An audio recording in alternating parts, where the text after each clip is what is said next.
are listening to the official podcast of The Playlist on IndieWire. I'm your host, Eric McClanahan, and joining me on this episode to talk the state of horror movies are two contributors to the site, Drew Taylor and Corey Everett. We three are big fans of the genre, and so we dive into many concerns. Dream pick directors we'd love to see make a horror picture, things that could reinvigorate the genre, some directors to watch out for, and even more. But let's drop you into the podcast as I start things off with a quote from a recent Playlist interview piece. Drew Taylor's recent interview is from October 9th, and it has to do with the release of The Guest. And he interviewed the director Adam Wingard for the film, along with his writer and I believe his producer, Simon Barrett. And Drew asked the question, and he was kind of wondering about what these two thought about the state of horror movies these days, which is always a question I think that's worth asking. It's a lot of what we're doing on this podcast right now.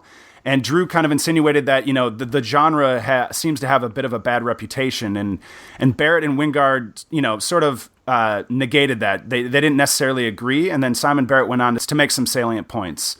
And he said, horror has always been this ill-respected genre. 99% of the horror movies I see are terrible, so I can't really argue that horror isn't being taken seriously enough when every horror movie I see is extremely poor in quality. But I do know where the genre is right now. We got asked that question a lot more when You're Next was coming out, and then it felt a little easier because it felt like the found footage genre was winding down and the extreme horror that was kicked off by Saw and Hostel had also run its course. For us, we thought horror was going to be more like what we were doing with You're Next. Less postmodern, but more self-aware and fun. But it does seem like The Conjuring is the best example of where things are headed.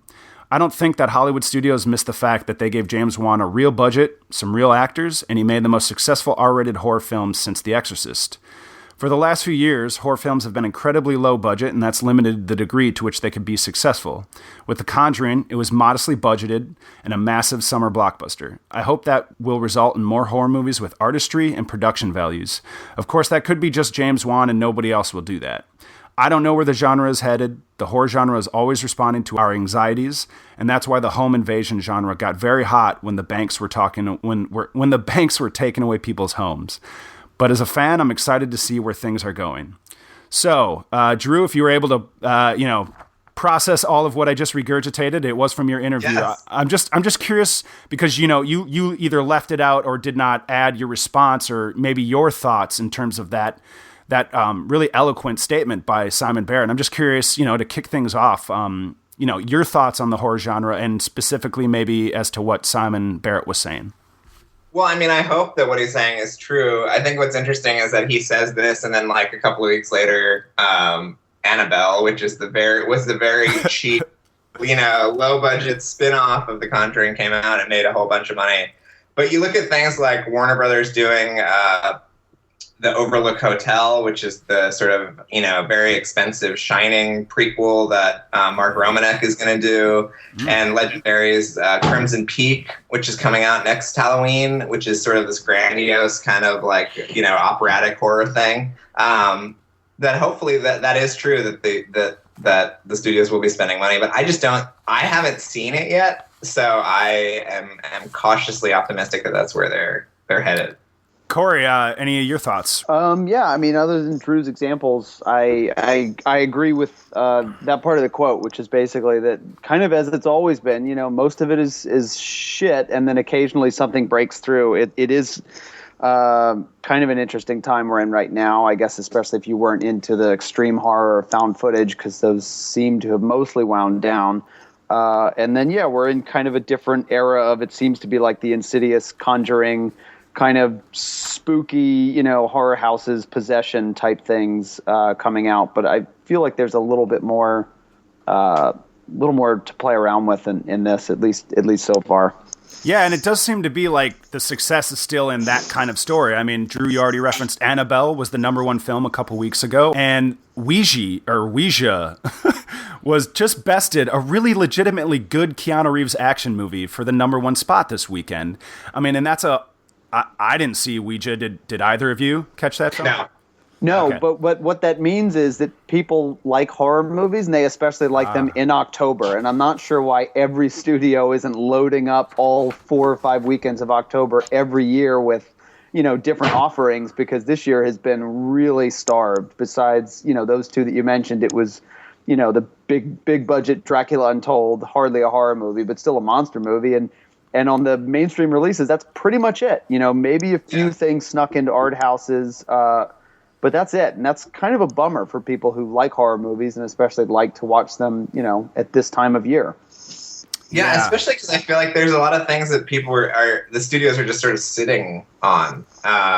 This movie, It Follows, that Radius has the rights to, that played Cannes, and I saw it at Fantastic Fest, and it's absolutely one of the best horror movies I've seen in the last few years. And they're going to release it in March, which I just don't understand. Like, right, or the Babadook, which played at Sundance and has gotten great buzz, is coming out in November. And it's like this happens kind of every year, and I'll never understand when they're going to get that people want to see these movies in October. I mean, that's how did the Paranormal franchise or the Saw franchise go on for so long? They put one out every fucking Halloween, and people went and saw them. But they planted their flag. The Saw franchise, the Paranormal Activity franchise. They were like, we are the Halloween movie for every year until people don't want these movies anymore. And then you got to think like maybe it gets, the reality is that market gets really crowded really fast in October. And then I guess the counter to that is The Conjuring was a summer blockbuster. It was that rare sort of most successful horror film, but also for me, like a really accomplished, well-made horror film. But I guess in terms of their financial success, I think it's always going to be up in the air because we can go to like You're Next. That came out the year, what was that, a couple years ago when You're Next came out? I think it was last August. And it was kind of what you were referencing, Drew, where these studios are holding on to these films maybe for too long. And You're Next, I think it was for many sort of complex reasons, didn't get released right away. And they didn't take advantage of the buzz of that film off of its Toronto International like midnight movie release or premiere, and people were going crazy for that Adam Wingard movie, and for good reason. It's a really fun, good home invasion horror movie, but yet that one came out at the end of August. It was forgotten, and I believe The Purge did much better that year, and then there was another horror movie in the summer that did pretty well did well too. But I always thought like, God, it was almost so arbitrary because it deserved the Purge money, but it didn't get it. Well, but there was a pseudo kind of mid-budget horror movie that came out this summer that didn't do anything, which was the Eric Bana movie Deliver Us from Evil. Yes, already forgot about that. I mean, nobody remembers it, but that I think almost had the same weekend that. Or that was, I think, July 4th weekend this year. It went for that same kind of like Conjuring thing. The marketing was very much keeping with the Conjuring, and it just didn't connect. So word of mouth seems to still be alive and well with horror. Right. There's that, and then just, I guess, a really smart marketing hook. I mean, as lame as it was, in my opinion, that the Paranormal Activities sort of showed you the audience. You remember those early... Yeah. They showed you the audience freaking out, and it was like, okay. I mean, I guess clever and a cheap marketing campaign that worked. Or The Conjuring just had this... The Conjuring had almost a level of prestige to it that I think just translated for people when they saw the trailer. And the movie turned out to be good, and then it actually made like good money. It didn't just drop off after its first weekend. So we've all already, made the case that the genre can be better, especially for all of us. We care about these movies. We even go to see the shitty ones over and over again, hoping for that gem like an It Follows or the other films we've talked about here to emerge. But is there anything you can think of, that's just preventing the genre from I guess producing better movies consistently? There is that thing that was again mentioned in the quote, but just like kind of horror has always been the frowned upon stepsister where, as soon as somebody makes their name with horror movies, most of the time they sort of want to branch out from that so they don't get labeled a horror filmmaker and that's all they can do. And I mean, even, Simon Barrett, who you mentioned, did The Guest, which has, some horror elements, but it's not a straight horror movie. It's a thriller. It's an action movie. And I think people don't want to be pegged as horror filmmakers because they kind of won't get out of that box. I mean, that's why James Wan wanted to jump ship and do Fast and the Furious, just to show that he could do other types of movies and be taken more seriously than even if he does, a great movie like The Conjuring for its genre. It's still sort of looked down upon, I think, from most people. I think it's really unfair, too, because, I mean, is the rate of success really any worse in the horror genre than it is in, say, the romantic comedy genre, which is, in that same interview piece that Drew had with Barrett and Wingard, they referenced that they'd like to make a rom-com someday, and they want to make a war movie, you know? But, like, getting back to that, like, is it really any worse than, like, your average action movie that gets released, you know, an action program or a rom-com, like the most common age-old, like, you know, well-worn genres all have a pretty low success rate until maybe you start bridging out into the other, like, realms of the art house, the independent world, and the foreign releases. Then maybe things get more interesting in all those genres. Anytime a sort of established filmmaker goes back to horror, it even gets ignored. Like, Barry Levinson did a really terrific sort of found footage thing a couple years ago called The Bay, which I thought was super scary and, like, very political and very fun. And that was just completely ignored. Like, nobody saw that movie. And, you know, the same with Coppola doing Twixt, which was not a great movie by any stretch of the imagination, but was certainly, you know, an interesting sort of deviation. I would take it over 5 Tetros any day. Oh, come on, Drew. Come on. So yeah, I mean, it's just interesting to me that there's such a stigma attached to the genre that even when, like, these established sort of, you know, very prestigious directors return to it, nobody even cares. Like, it's just crazy to me. Yeah, that's a good point. I still need to see The Bay because maybe I felt like at the time I was getting a little worn out with the found footage genre, and I think that's clearly something that just happens in horror, maybe faster than anything else. Like, every generation or every little trend, if you notice, seems to get smaller, and the window gets shorter, and then it's on to a new thing, and that's just sort of the way everything is nowadays, but it's really evident in the horror genre because found footage has sort of waned, even though I saw a solid one this year, The Sacrament from Ty West. Right. Yeah, a solid one, but I need to go back and see The Bay because, I always thought that was so interesting that Barry Levinson, of all people, like Oscar-winning director for Rain Man and all these, you know, sort of Oscar-y melodramas and stuff, like, here he is. He made a found footage horror movie that looked intense, and it's good to hear that you liked it. And Twixt is something I also need to see, but I think I remember Corey turning me off to that film like years ago. It's a horrible movie, but it's still worth watching.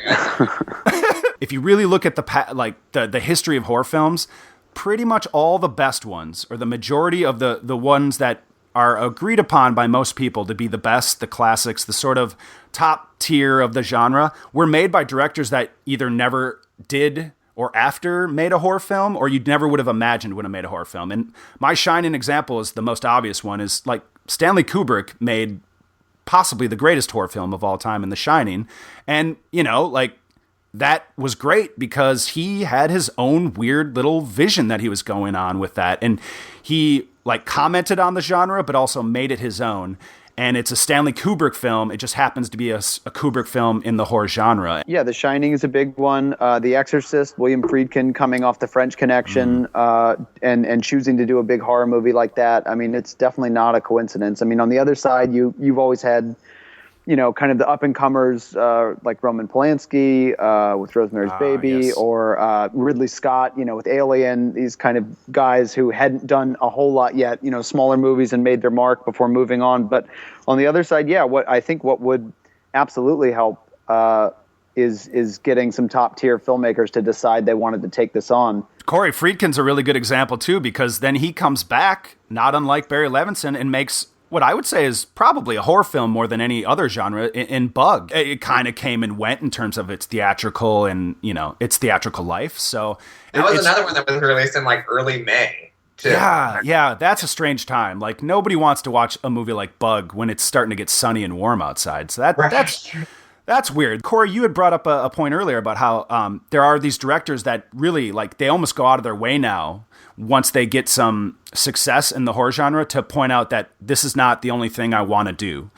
And you're not seeing maybe they learned from directors like John Carpenter, Tobe Hooper, like guys that kind of maybe also didn't only want to make horror movies. Wes Craven is another one, but sort of fell into it for the majority of their careers and just sort of became really stale and pretty sad. I mean, Dario Argento might be the greatest example of a once great director who's become just a pale imitation of himself.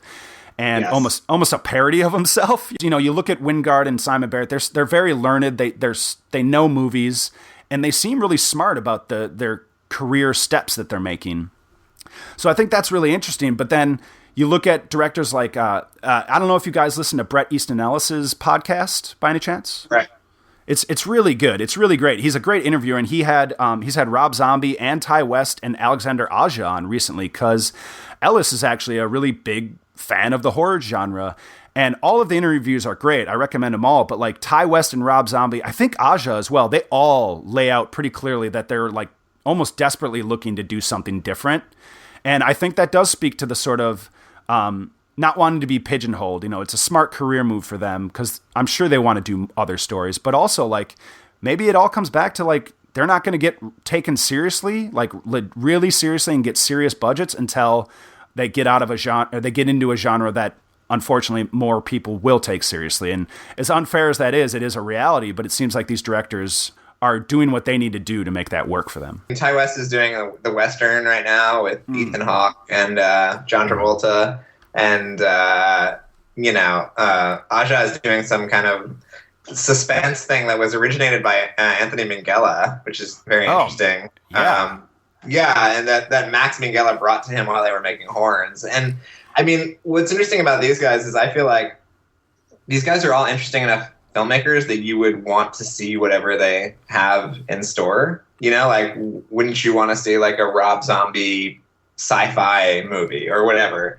You know, but it's all about making that leap. And I guess making a movie as big as The Conjuring is really the only thing that kind of can get you out of the ghetto, because Rob Zombie is like crowdfunding his next movie. Yeah. You know, it's like, it's just kind of sad that they can't elevate, you know, out of that. Yeah. Well, and then you see directors like Kevin Smith, who's like sort of reappropriated his own career, and now he's becoming a sort of grindhouse filmmaker. And as interesting as I think this new stage in that guy's career is, because at least it's something different, you know? He wasn't exactly rewarded financially by putting out Tusk. Not that movie was ever going to make much money. I think the big mistake there was A24 released it in too many theaters. Like the fact that I saw Tusk in a suburban multiplex outside of Portland kind of told me everything I needed to know. I enjoyed that movie, but like, come on, it was never going to make money. And it's, I guess where Smith actually has the right angle for other filmmakers to take note is like he's making these movies at a budget where he can do something really weird and out there and, you know, frankly, a very stonery idea in Tusk, you know, like you can get away with that if the budgets are low and it's a relatively safe bet. So I think that's an example where Smith came out ahead, but A24 kind of got fucked by their decision. And can we pause for a minute to have Corey go off on his anti-Tusk rant? Oh, yes, please, no. Corey. I'd rather not. The less said, the better. But you do bring up a good point about keeping budgets low and getting to do weird shit, which brings us to Blumhouse, who I love despite, you know, whatever mixed output they might have. The fact that they are running the studio the way they are, which is Jason Blumhouse basically keeps the budgets under $5 million and kind of sees what he comes back with. Some of it isn't even releasable theatrically, but then occasionally you'll get something that breaks through, like, you know, the first Paranormal Activity, Insidious, The Purge, you know, movies like that, which end up funding, you know, 100 other small movies that he gets to make. And, you know, even if only one out of every dozen hits or ends up being any good, I still really get behind what he's doing and think that's... Well, I have issue with that.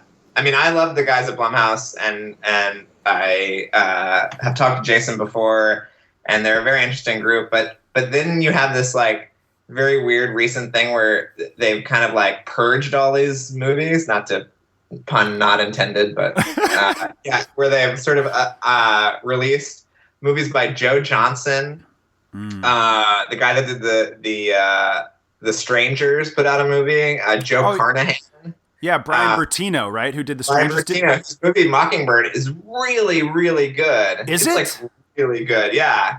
Nice, because I actually like The Strangers. I'm a big defender of that movie. Yeah, this is even better than The Strangers. It's sort of like the found footage, like Robert Altman horror movie. Like, it's crazy. It's three three people are given a camera in 1995 and told that they must keep filming.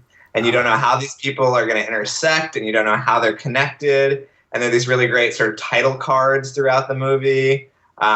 It's very experimental and fun, and I can understand why it wasn't commercially released, but they seem like Joe Johnson and Joe Carnahan and Alfonso Gomez-Rejon, who did this crazy Town That Dreaded Sundown remake, Mark Duplass, like these are people whose movies are just sort of dumping on VOD. It's so hard to even find where they are. So to me, it's like the conceit of Blumhouse is very sort of admirable, but the follow through, is somewhat lacking. I mean, we can talk about why that is and when the sort of Blumhouse, strategy gets involved. But it seems like if they're unhappy with it, then they sort of shun it, and if they don't think they're going to make the money back. But right. Well, I mean, release strategy aside, at least the movies are getting made. They're getting made, but if nobody's seeing them, what's the point? Like, okay, $3 million, and you can do whatever you want.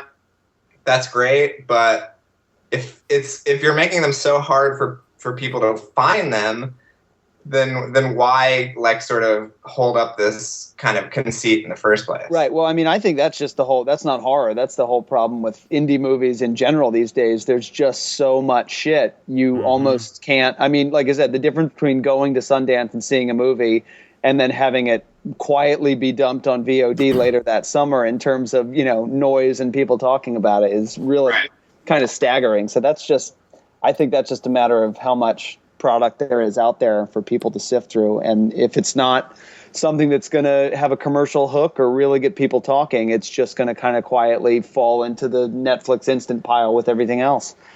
Yeah, I mean, I think you're spot on, Corey. I mean, in the end, that's maybe to pat ourselves on the back. I mean, I've been looking at this problem, and it is a problem, like the flooding of the market of there's just too much. There's too much stuff, and we can safely assume it's only going to get to be more and more titles every year available, that there's more of a need for curation and for actual critics who can point you towards what's worth seeing. And Drew, I'm so glad to hear, because I discovered Mockingbird today doing research for this podcast, because I looked at my DVD shelf trying to get ideas of horror filmmakers I'm a fan of. I'm like, The Strangers. What the fuck ever happened to that guy? That movie was popular. It made money, and it's terrifying. It's a legitimately great, I think, home invasion movie, and it's a tough watch. It's a tough sit. And here he has this movie called Mockingbird, and, from the IMDb image, it looked like a real cheap, straight-to-video, straight-to-video isn't even really a fair pejorative anymore, because good movies get released only on video still, or nowadays, so still, having said that, it looked like a schlocky piece of shit, and then I'm just glad to hear that, where did you get to see Mockingbird, Drew? Was it at Fantastic Fest? No, I mean, I saw Town That Dreaded Sundown at Fantastic Fest, but I was in a Walmart because somebody had told me that a quote of mine was on the box for Ed Tomorrow. To the Walmart. I was like, I have to see if this is true. So I'm in the DVD aisle, and I see Mockingbird, Not Safe for Work, Stretch, and Mercy, which are four of the sort of dumped Blumhouse movies.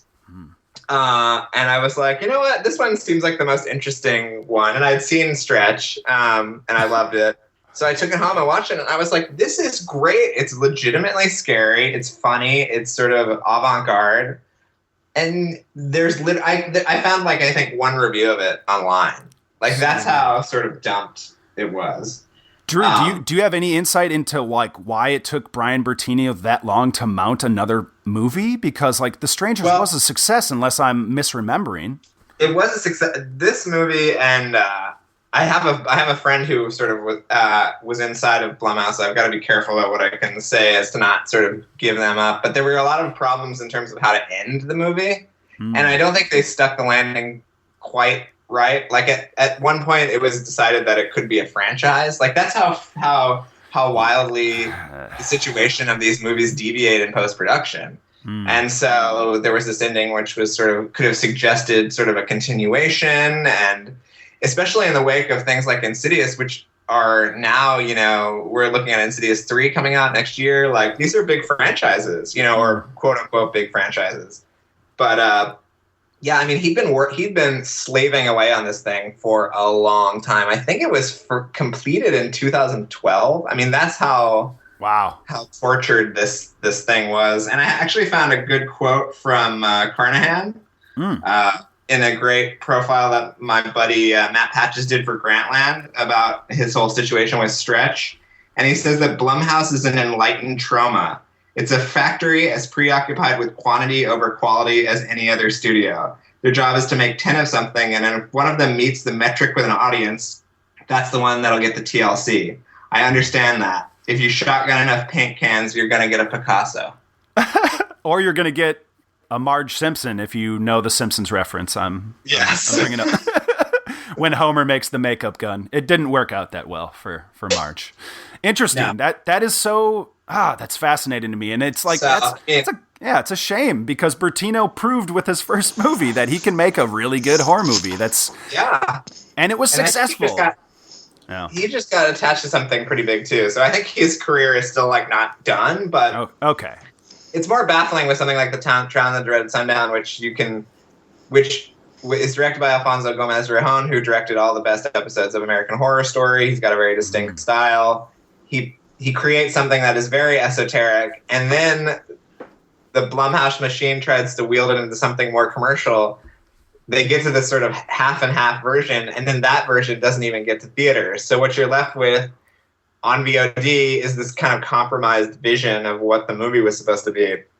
And that's sort of a shame, I feel. But yeah, Drew, I remember reading your review of the Town That Dreaded Sundown remake, and it was like a roller coaster of emotions because I was like, is this it? Is this like a great new horror movie? And then just your disappointment kind of comes into the review, and I was like, oh man, you conveyed so well like the potential for the movie that was squandered, and it's like I sincerely believe that could have been the next Scream had they left it alone. But right. Yeah, I mean, I guess I was under the impression that under a certain budget, they kind of let people do whatever they want. So it's definitely a bummer to hear that there's that much tampering going on. But as far as what ends up making it through the herd, for someone like me who maybe doesn't have time to sift through every horror movie that comes out, I still look forward to knowing if a Blumhouse movie gets a wide release. 50% of the time it might be worth checking out. So, or it's just one of the Purge movies. Yeah. Right. Corey's quote on the poster: 50% of the time, it's pretty good. 50% of the time. Because I know that's the best out of the most recent 10. It's not a bad batting average, I guess.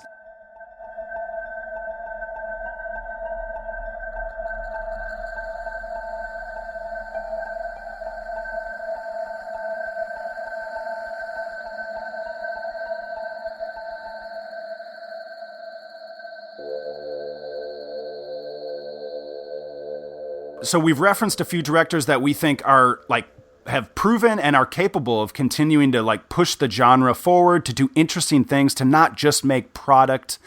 And I'm curious if I'm going to go back to you, Corey, if you have a name maybe to start off with that you think right now is like a vital horror filmmaker that's going to continue to do some interesting things that we should be paying attention to. Yeah, a few things come up right off the bat. I guess two of my favorite horror-ish movies in the past couple of years. Kill List, the Ben Wheatley movie, kind of a little bit unclassifiable. I think he's maybe moving on to some different stuff now. And then The Loved Ones, the Australian movie by Sean Byrne, which is almost veering into some torture-y, extreme horror stuff, but has a lot of other cool stuff going on. So good. It's got a John Hughes 80s vibe to it, but done as a torture porn almost. Yeah, and then there's just some really dark, fucked up shit in it. Like just the scene when you figure out what the title means is kind of the best.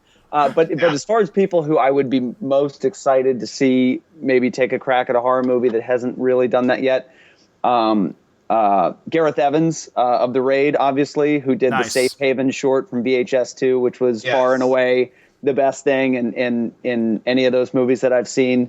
Watching that 20 minutes makes you think, okay, this guy could do something pretty different and pretty awesome. So I would put him at the top of the list of people who've kind of dipped their toe in but haven't made a feature yet.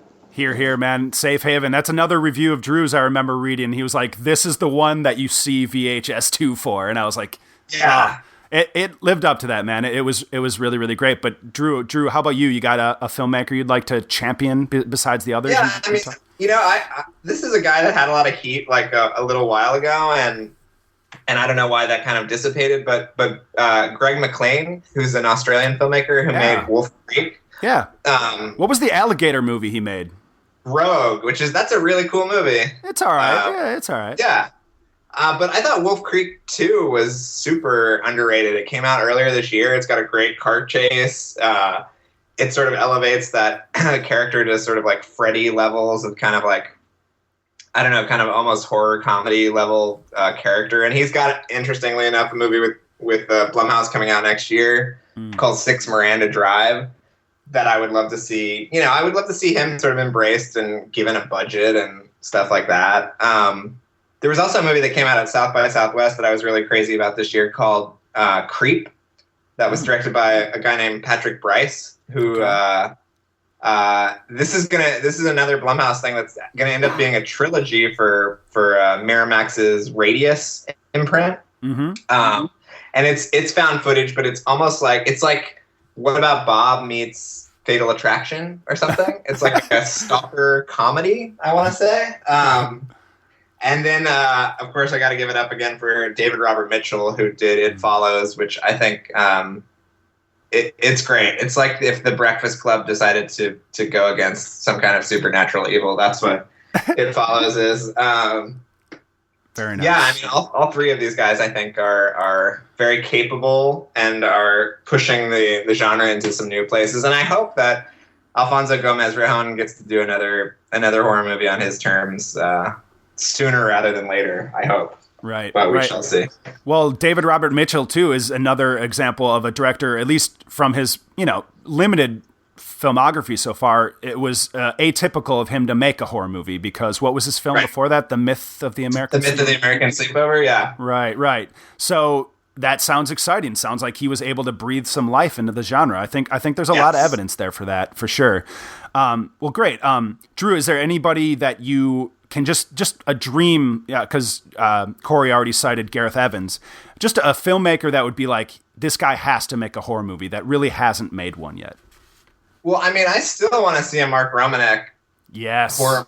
You know what I mean? Like, if the Overlook goes through, I think that he could be sort of the only one that could kind of hope to even approximate the kind of chilly artiness that Kubrick was able to maintain, because he was attached for a very long time to The Wolfman.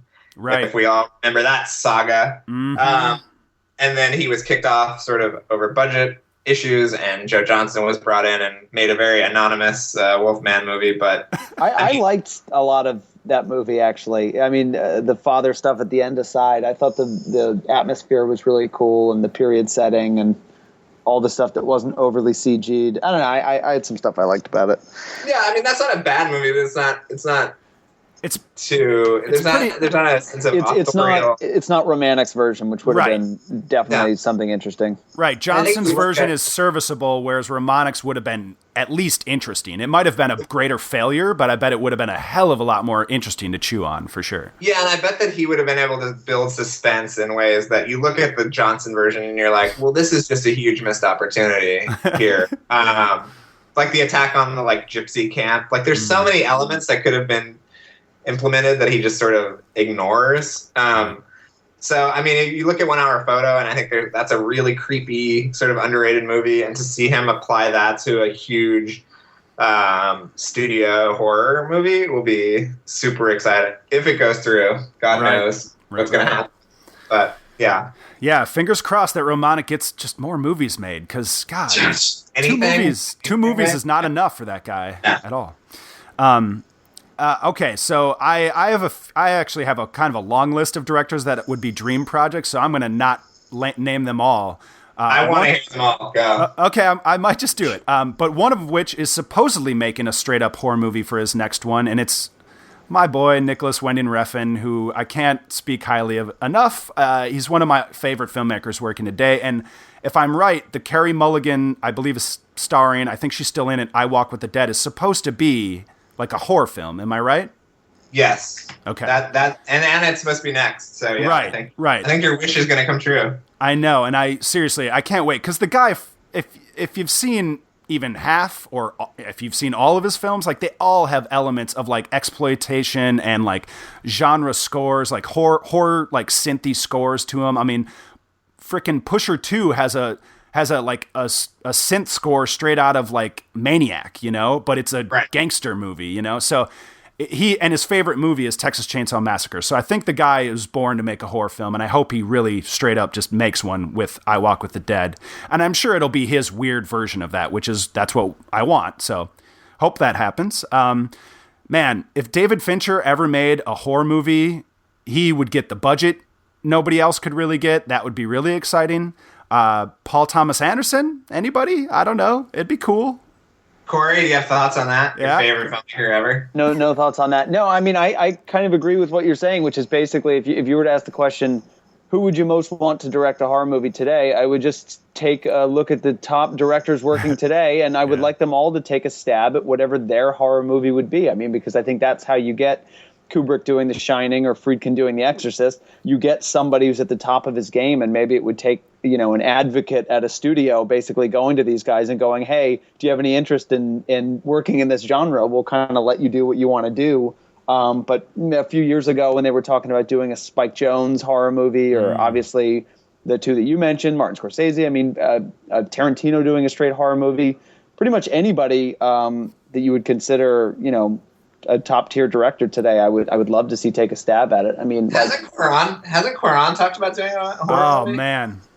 Yeah, that would be awesome. Yeah, I think he's talked about that recently. That would be that would be great. I mean, the Coen brothers would be amazing, and maybe a little bit left of center, or maybe not as well known directors that I'd love to see is Jeremy Saulnier, the guy that made Blue Ruin. I think he'd make a great low budget horror movie for sure. Yeah.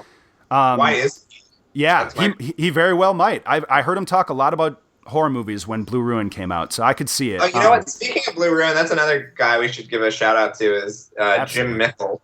Oh yeah, there you go. The guy that did Cold in July. Mm-hmm. He's great. Like, he did the We Are What We Are remake. Yep. And he did a movie called Stakeland a couple years ago. He's really good. And I'm sure you guys saw Cold in July. It's really terrific. Yeah, I saw that. I wasn't crazy about Stakeland, but I still do want to see We Are What We Are. Oh man, I think it's an improvement over the original, and I like the Mexican film a lot, but I actually think his film is ballsier. It's more interesting. I agree. Yeah. I agree. So yeah, good call there, Drew. All right, last few I'm just gonna wheel off. I mean, Gaspar Noé kind of has made a horror movie, but why not give us another one? Let's see. Bret Easton Ellis. I hope he makes a horror movie. He talks about it. If any of you guys have had the chance to see this Argentine film, Wild Tales, either of you? You know what? Somebody was telling me about this. That it's like supposed to be amazing, right? It is, dude. Oliver Littleton wrote the review on the playlist, and I know Rodrigo Perez has seen it. I want to say at Toronto or Telluride, maybe. Rod liked it more than Ollie, if I remember right. I don't need to put words in their mouth, but I loved this film. And it's a short story collection as a feature, and there are no straight up horror segments, but you get a quick idea that, for one, this director, Damien Chiffran, I think is his name, he's extremely talented, and he could pull off a kick-ass horror movie. Like, I guarantee if he does it, it'll be something to watch. So that's one. Yorgos Lanthimos, the Greek filmmaker who made Dogtooth and Alps, I think he'd make a really weird, like, transgressive. Yeah, dude. I want to see his horror movie. Seriously. Yeah. And some more atypical ones, like Andrew Dominik, who made Killing Them Softly. He made Assassination of Jesse James. I think if that guy made a horror film, and from what I have read about his Marilyn Monroe biopic, which I believe is his next film, that sounds like it might take on a sort of Black Swan-esque, like, psychological horror. I don't know if that's going to remain in the final product, but I remember reading that and thinking, ooh, yeah, like, I would love to see what that's all about. And you know what? That would be a great way of getting him back in the kind of, like, commercial good graces. I know. He puts Brad Pitt in his movies and nobody goes to see him. It's like, it's a shame, man. It's really a shame. Yeah. The last few, David Michaud, director of The Rover and Animal Kingdom. I think he'd make an awesome, like, arty Australian horror movie that would be like, that could harken back to the 70s wave of the sort of not quite Hollywood wave of Aussie horror movies. He'd make his sort of elevated, like, beautiful version of a horror film. I'd love to see that. And then the last two are really, I think, really bizarre choices, but if it happened, it'd be amazing. Carlos Regadas, a Mexican filmmaker, he made a movie called Post Tenebrae Lux and Silent Light. I don't know if you guys have seen his work at all. Yeah. Yeah, I mean, super. Crazy. Oh my God, Post Tenebrae Lux has elements. I mean, there's a quasi devil. It's a devil character. It's not quasi. There's a devil character in that film. I mean, if he made that into a feature, it could be really interesting. And then my other arty slow cinema purveyor would be the Russian master, I'd say, Andrei Zvyagintsev. He's got a film called Leviathan coming out. I think it's going to get a brief December like awards run, and then it'll come out in 2015. This guy, Drew or Corey, have you seen any of his films, like Elena? No. Corey? Oh, you guys, seriously, The Return and Elena are streaming on Netflix. Do yourself a favor and watch them. They're not like typical art house slow cinema. It's not like he's the Turkish guy, Nuri Bilge Ceylan, but he kind of traffics in the same sort of film. But what he does is he reappropriates genre movies and like noir tropes, but does it in that sort of slow cinema milieu that's like very prevalent in European cinema right now. So he's a genius. I think he's brilliant. And Leviathan is fantastic. But if that guy made a horror film, oh my God, like look out. It'd be awesome, I bet. So yeah, that's my long list, my dream list. And I'm sure there's people I didn't even think of that would be so exciting to have. But just before we move on to another sort of segue into another topic, I did want to say the director I think people should be watching that's currently making horror films that just nobody really knows about is a Belgian filmmaker named Fabrice Duwaltz. And I recently wrote a review on the playlist for his new film, Alleluia. And I think, Drew, maybe you've seen this. Is that true? No, I haven't. What is it? Okay, Alleluia. It was the big film at Fantastic Fest. That's why I assumed you might have seen it. Big in air quotes, I guess. Like, it won several awards at the festival, so it was highlighted. Alleluia is a Belgian take on The Honeymoon Killers, that movie, which was the first adaptation of that. I can't remember the killers on the run. That they were real people. Right. A couple on the run that just left a wake of bodies, or left a bunch of bodies in their wake. That was The Honeymoon Killers in the 60s. There's another take on it from, I think, the 90s, but this is his version. And Fabrice Duwaltz made the Calvaire, The Ordeal, which is a really great Belgian horror film that sort of got lumped into the French New Extreme. Very good horror film, very funny, very bizarrely funny movie. And then he made this other movie, Vignan, which stars Rufus Sewell from Dark City. And oh shit, what's the actress's name from the first Mission Impossible? Sorry guys to put you on the spot. Oh, Emmanuelle, whatever her name is. Yeah. There you go, close enough. She's in it. They're a couple, and it's Vignan was like The Impossible, that the tidal wave movie, the Thailand. Yes. The Prestige movie or whatever. It was that like 3 or 4 years before The Impossible, but it doesn't have any of the effects of it's everything that happens after the wave. And it's this couple basically going on a Heart of Darkness level trip of like losing their mind up a river, trying to find their son that for almost guaranteed died during the tidal wave. But she's convinced that he's out there, and things do not end well in that movie for those characters. But so yeah, Fabrice Duwaltz, I think he's really brilliant. I think Alleluia is not his best film, but it belongs in the sort of late night, weird, transgressive horror movie slot where it's only really going to play well with a certain type of audience of people that are willing to really just like endure something that can be at times really like shrill, very shrill actually. But yeah, Alleluia is nobody's making movies like that right now, I'd say. And I think he could do some really great stuff if he just would get some love from distributors in the US and just out there. But yeah, Fabrice Duwaltz, I'll say his name again. He's one to watch out for sure. And you're making Corey and I seem very unsophisticated. I'm sorry. It's not the intention. I was at a festival. I was up in Vancouver International Film Festival recently, and I just like, I felt like I just downloaded all of these amazing movies into my brain that were, from all over the place. So that isn't, I'm not trying to come off as pretentious, but I appreciate it if you calling me out on it if I sound that way. What do you think can like reinvigorate horror?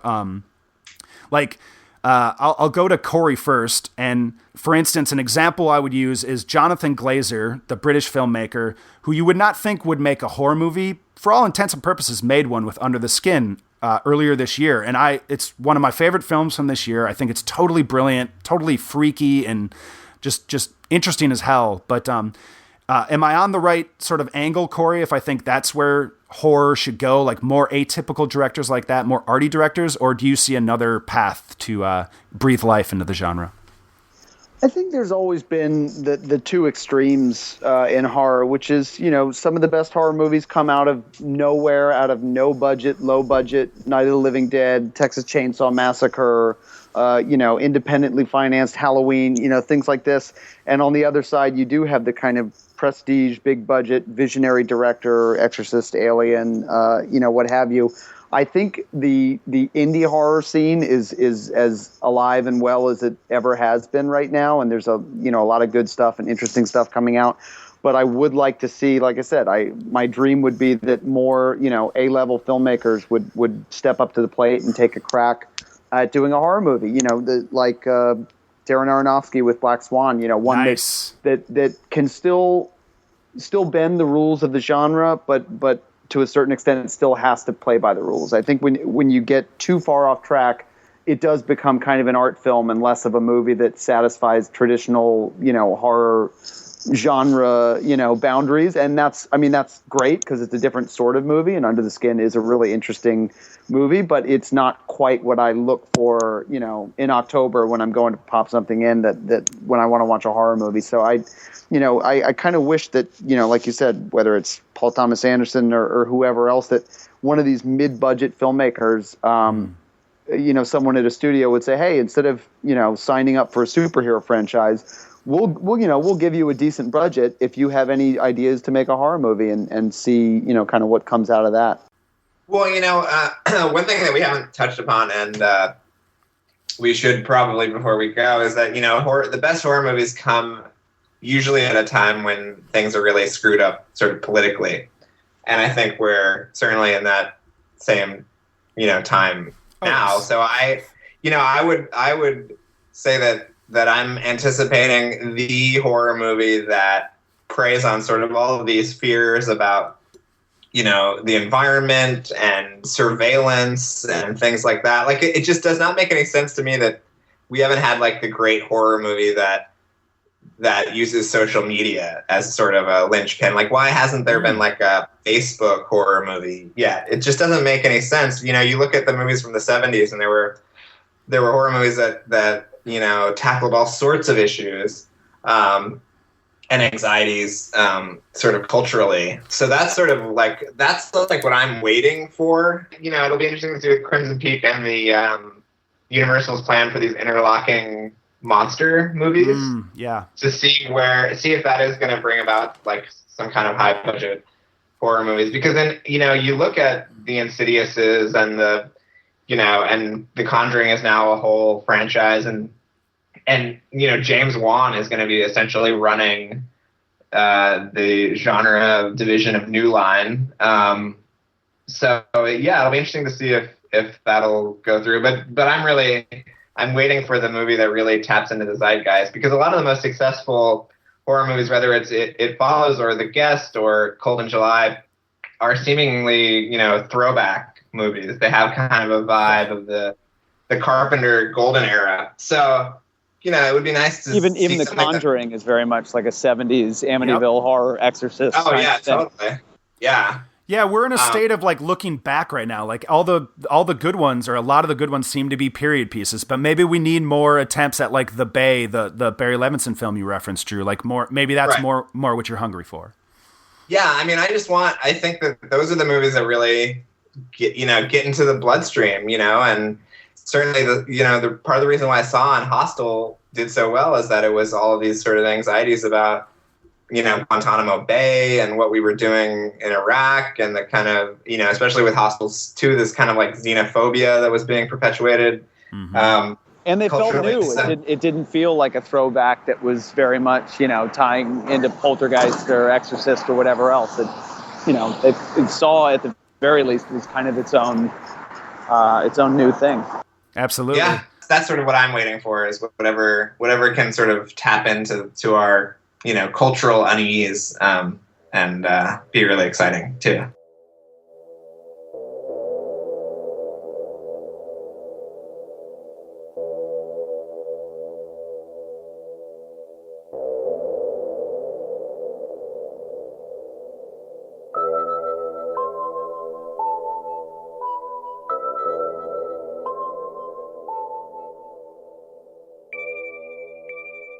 We have a horror feature running on the playlist soon, sometime this week. We're going to be listing our 25 favorite horror movies as a site from the 2000s and on.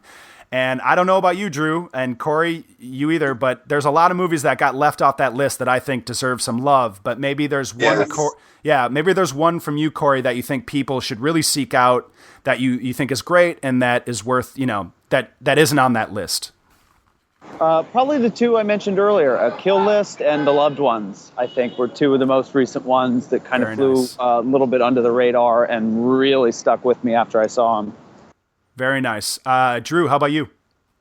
Yeah, I mean, one that I was sort of pushing for that I knew would never make the list in good taste was Piranha 3D, which Aja. I thought was... Yeah, Aja, who's a genius, and I thought was very much a kind of precursor to Spring Breakers in its sort of attack on sort of American culture and excess. And one that did make the list, which I'm very happy to report, is the Frank Darabont Stephen King adaptation, The Mist, which I think is a terrific monster movie. It has one of the best horror movie endings ever. Mm-hmm. And I'm glad that made it. Do you prefer, Drew, the black and white sort of throwback version? I don't know. I like monsters so much, and I like seeing so much of them. I kind of like seeing them in color, but that's just my bias. But very nice. Yes. The one I'll leave people with is two films as well that both did not make the list. This list has no representatives from a very important subgenre, or I had already referenced it, the French new extremism. None of those films will be on this feature. So I have to cite my favorite, which is Inside, which is about as simple and stripped down a home invasion movie as you can get. And it might very well be the most upsetting, violent movie I've ever seen, at least for its first 70 minutes. Actually, I love the whole film. It goes batshit insane near the end, and things don't make sense necessarily in Inside, but...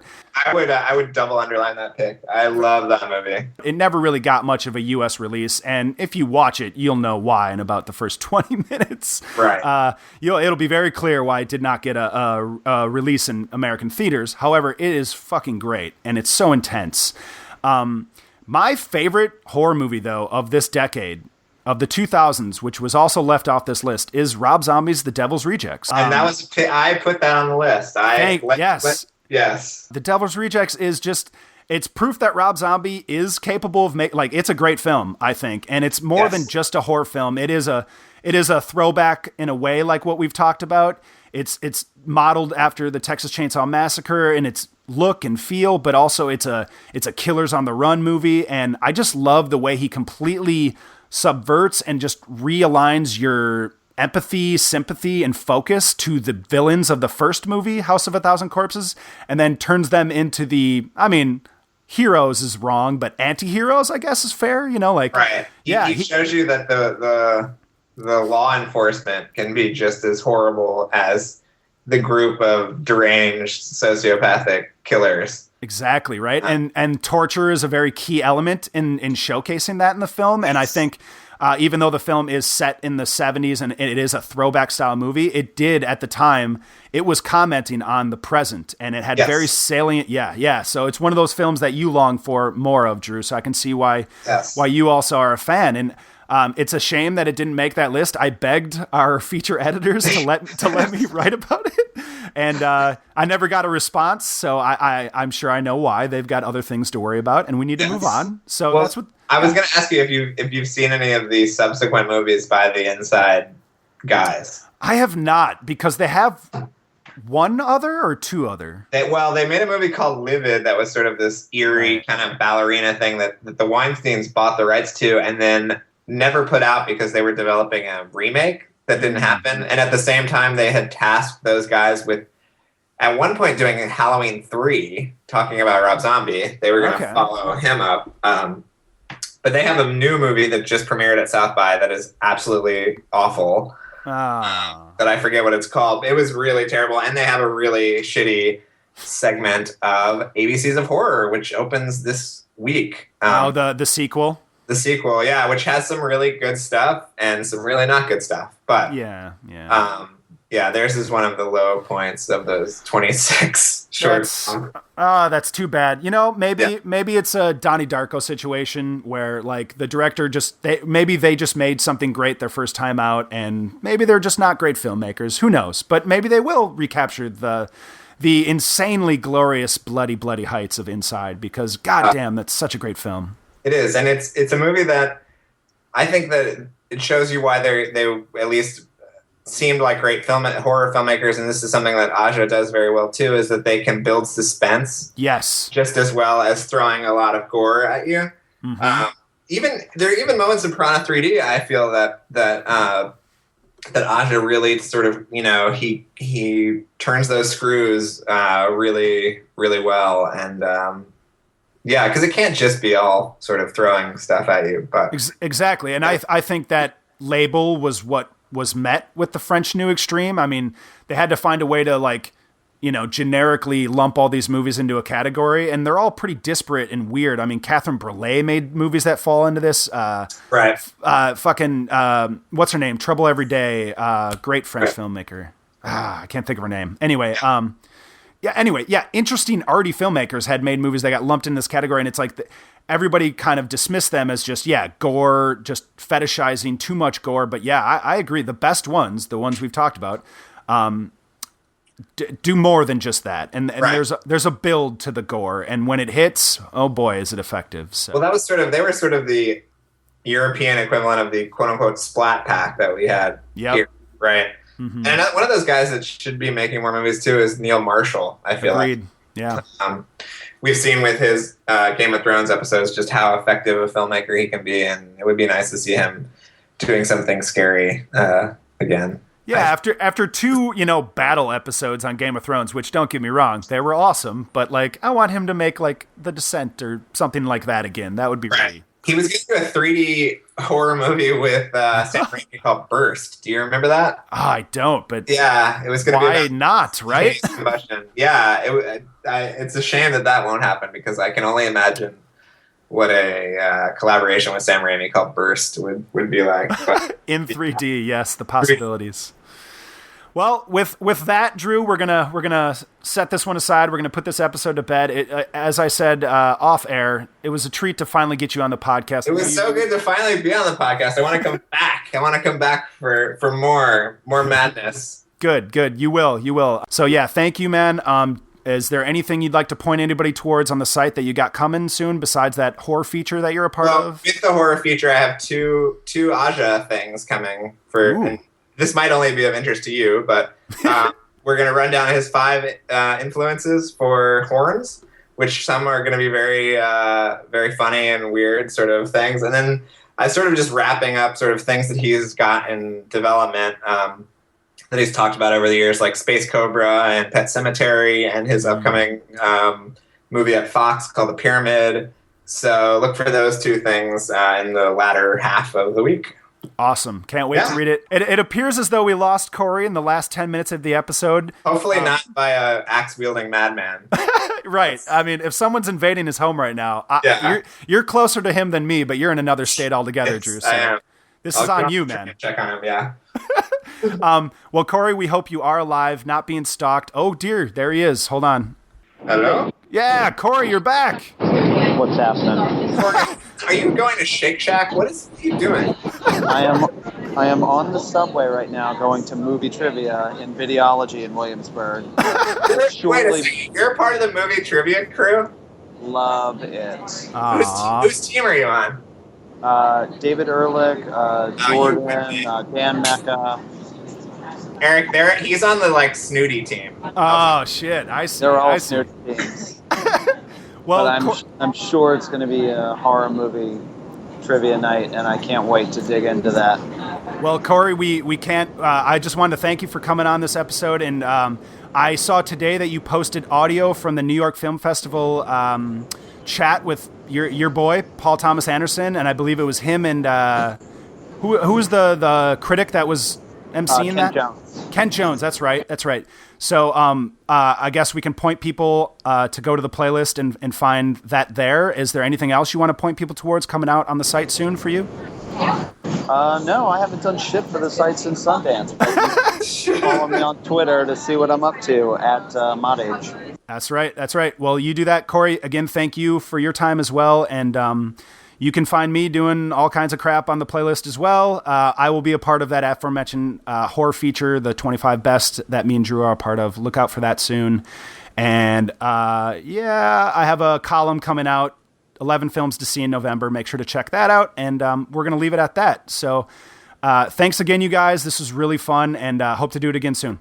Awesome. Thank you, Eric. All right. Thanks, Bye. dudes. Bye. Bye.